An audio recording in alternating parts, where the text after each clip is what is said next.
Yeah, I mean, I think when we talk about sort of the start of the month, when we zoom out and look at it from a big picture, I think it's been a good start for us. We've been able to get results, been able to get a couple wins at home, and now it's time to sort of go on the road and kind of try to put those same performances and back them up, starting with an Open Cup game in Orlando. I think two teams have played on the weekend, midweek game, and I think two teams that also approach the Open Cup through historically from Orlando that take it serious. So they're a really good team. They're a deep team, a team that has been together as a consistent core for a long period of time. And so, we expect it to be a really competitive match in what we would call a difficult environment, because they do have good home support, and then you throw in the weather. So I think we're used the whole week so far to prepare for all of those elements. Thanks, Coach. We'll start with Ben, and go to Claudio, and go ahead and ask you. Just looking at Orlando, I think it's 12 games unbeaten for them, and it feels like especially their three DPs are kind of like really hitting form right now. What do you expect from them, especially after a huge win against Miami this weekend? Yeah, I think you saw the quality for that they were able to do against Miami, and it's a good team. Oscar's a really good coach. His teams are always up to compete for every single game. Tactically, they're adaptable, which is really which is a great compliment to them. And for me, I think they're just a team that can hurt you in a lot of ways, like from individual quality to the way that they attack through the middle, the way that they have dynamic players out wide. They can beat you in transition. So a difficult opponent to prepare for, but at the same time one that we're a confident group as well, and we're gonna go out and compete. And then I wanted to ask about Walker again. I know he was just named to the Gold Cup preliminary list. Does that indicate potentially that he's getting closer, or is it still kind of just day-to-day with him? Yeah, Walker's still in the day-to-day world. Can't really give any further than that. So yeah, pretty much status quo. BJ, you alluded to this already, but what makes Oscar, besides the fact that he's always got a pretty good players on his team, such a good player for a long time, especially coaching the same thing? Yeah, I mean, Oscar's a great player to start. I think he's a great, you almost look at it from the way he manages his group. He's a great motivator of his group, and at the same time, very good tactician as well. So I think when you have those components, the players that he has are very clear profiles, and then you get to build it for a couple years. You can see that you can really create what I call like a sustained success. Maybe you don't win an MLS Cup, but this is one of the most difficult teams to play in the MLS year after year.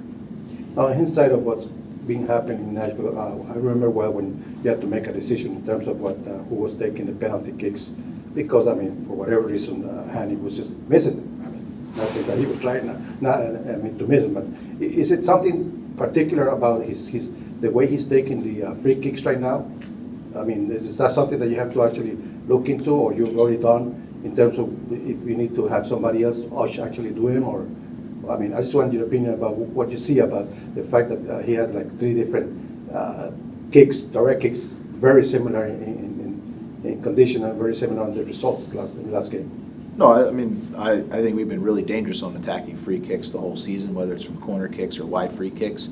And I think those guys have the freedom to make the decisions that they want. It's something that we spend a lot of time on each week, 3, sometimes 4 times a week, that we're working on both sides of the free kicks. And so I think, from them, they know what we're looking to do to execute. If they see some different things, maybe they want to try something, but we're happy to give them that freedom to execute and have the confidence that whether we serve it or shoot it, that we want to create good scoring chances from them.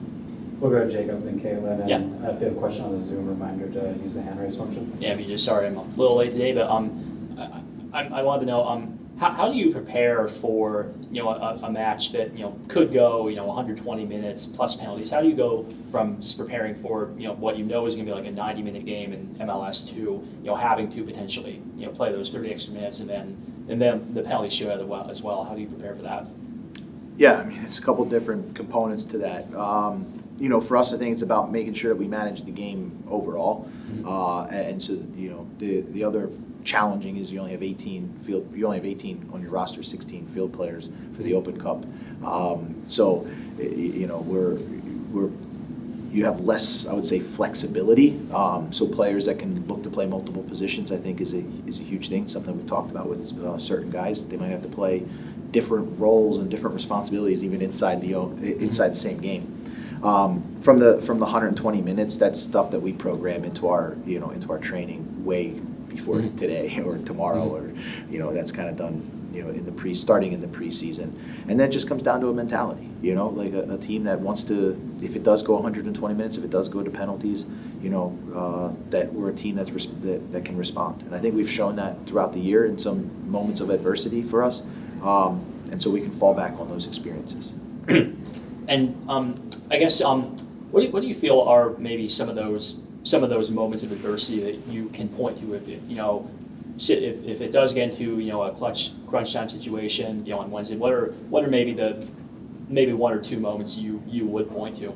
Sure, I think across this season we've had lots of learning opportunities and lots of opportunities for growth. So you can look back at the first game of the year and how can we build pressure better. We can look back at Red Bull and say how can we make improvements, and we have the second time to go back and do that. Same thing with Charlotte. We've been down goals before. We've had multiple people contribute to the team, whether it's through defensively or with the ball. And we've had opportunities where we've had different people step up and make penalties. So I think across the early part of this season, we've had a lot of moments that we talk about and moments that we can grow from. And when you get into knockout competition, you need to sort of go back and use those experiences to give you the confidence that we can do it again. Okay.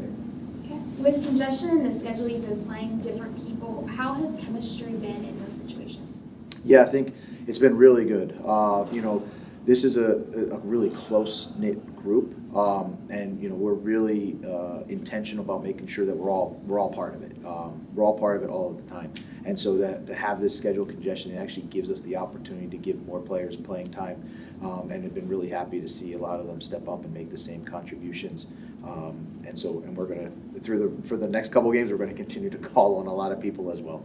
Yeah. What's the key to being better in the last third? Yeah, for us, I think it's just about being a little bit more calm, making better decisions. I thought we've gotten the ball into some really good opportunities, and it's just kind of that last little piece, whether it's, the ball getting where it's supposed to or the run getting where it's supposed to. But that's,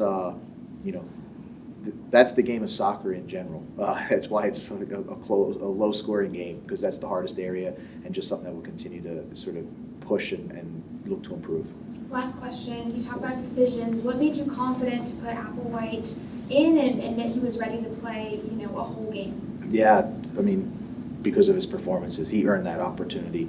And that's a great, I would say, shining moment for our club to watch a player come all the way through our pathway, and then be able to start, and play a 90-minute game. Additionally, I thought he played great and, helped the team get a clean sheet. So for us, the opportunities he had gotten earlier in the year gave us the confidence that he was ready from the performances that he put in. We'll go to Valera on the Zoom.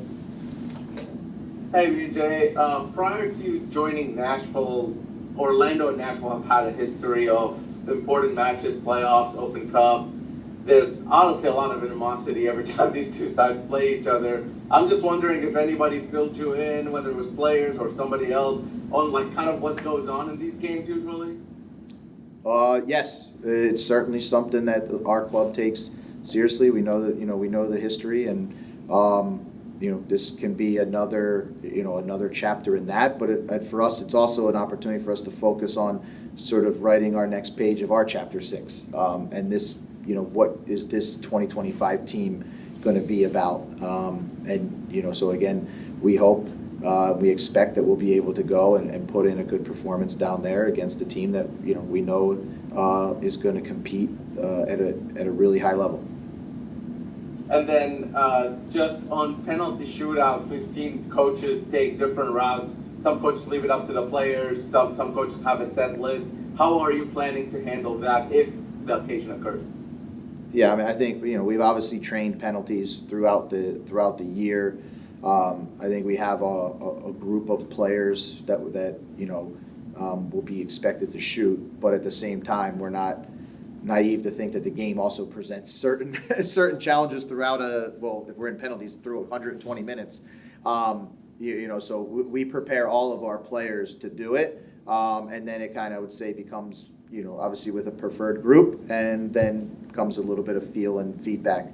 I think that's the environment that we create, is one where we also, have conversations and talk and take player feedback.